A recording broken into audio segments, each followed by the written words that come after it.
ಆಶಾಕಿರಣವಾಗಿ ಇವತ್ತು ನೀವು ಕೆಲಸ ಮಾಡ್ತಿದ್ದೀರಿ. ಹಂಗಾಗಿ ಇದ್ರ ಬಗ್ಗೆ ಸಂಪೂರ್ಣ ಬೆಂಬಲ ಕೊಟ್ಟು ಬಡಗಲ್ಪುರ ನಾಗೇಂದ್ರ ಅವರ ನಿನ್ನೆ ಕಾದು ನಮ್ಮನ್ನು ಇದು ಬಿಡಿಸಲ್ಲ ನಮಗೆ ಹೇಳ್ತೀನಿ. ಅದು ಮುಖ್ಯ ನಿಮಗೆ ವಿಚಾರ. ನಮ್ಮ ಗೌರವಾಧ್ಯಕ್ಷರು ಎಲ್ಲರೂ ಇದ್ದರು. ಸಂಜೆ ಸಿಗಲು ಮತ್ತು ಬೇರೆ ಕೆಲಸ ಮೇಲೆ ಹೋದ್ರು ಅವರು. ಹಂಗಾಗಿ ನಾವು ವಸಂತ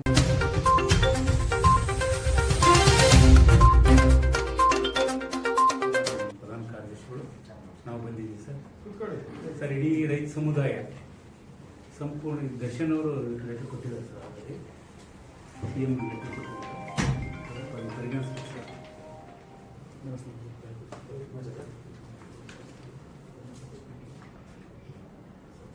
ಸಮಸ್ಯೆ ಇದ್ದಂಗಿದೆ ಸರ್. ದರ್ಶನ್ ಅವ್ರ